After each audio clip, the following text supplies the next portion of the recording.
क्या प्रधानमंत्री नरेंद्र मोदी और केंद्र सरकार का रवैया अब बदल रहा है? क्या सरकार वास्तव में झुक गई है या फिर यह एक केवल सोची-समझी राजनीतिक रणनीति है?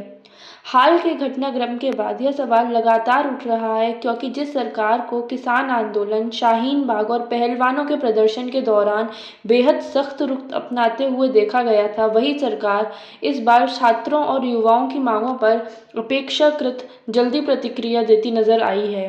पुराने आंदोलन की बात करें तो कई बार सरकार ने प्रदर्शनकारियों को लंबे समय तक नज़रअंदाज किया।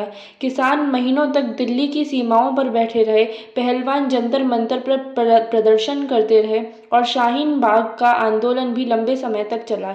इसके बावजूद सरकार पर तुरंत फैसला लेने का दबाव दिखाई नहीं दिया। लेकिन इस बार मामला अलग था।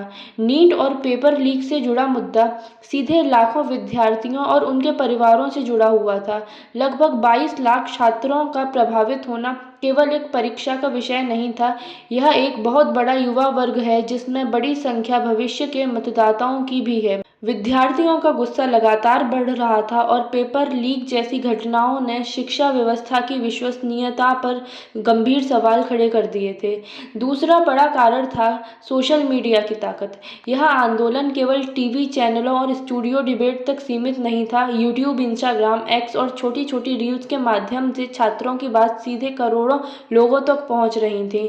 किसी एक व्यक्ति या नेता को आंदोलन का चेहरा बनाकर उसे बदनाम करना भी आसान नहीं था, क्योंकि इस बार आंदोलन का चेहरा कोई एक नेता नहीं बल्कि हजारों विद्यार्थी थे।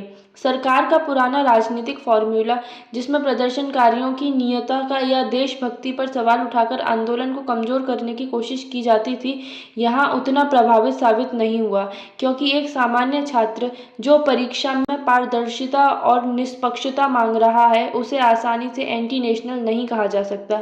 इसके अलावा गठबंधन सरकार की मजबूरी को भी नजरअंदाज नहीं किया जा सकता। वर्ष 2019 में भाजपा के पास अपने दम पर स्पष्ट बहुमत था, लेकिन 2024 के चुनाव के बाद केंद्र सरकार सहयोगी दलों के समर्थन पर निर्भर है। ऐसे में सरकार को बड़े फैसले लेते समय केवल अपनी पार्टी ही नहीं बल्कि गठबंधन के साथियों और उनके वोट बैंक का भी ध्यान रखना पड़ता है। सरकार पर दबाव केवल विपक्ष या प्रदर्शनकारियों की ओर से नहीं था, पार्टी के समर्थकों, वरिष्ठ नेताओं और शिक्षा व्यवस्था से जुड़े लोगों ने भी सवाल उठाए।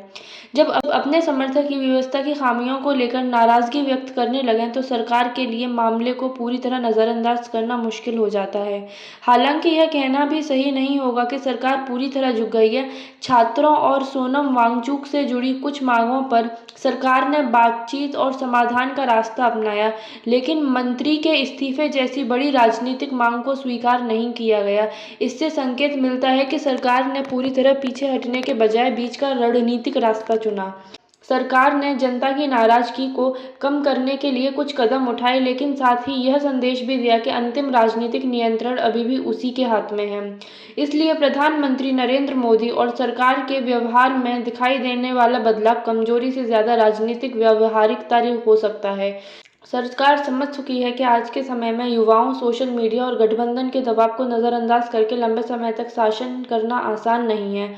अब बड़ा सवाल यह है, क्या यह बदलाव केवल मौजूदा आंदोलन तक सीमित रहेगा या भविष्य में भी सरकार जनता की मांगों पर इसी तरह जल्दी प्रतिक्रिया देगी?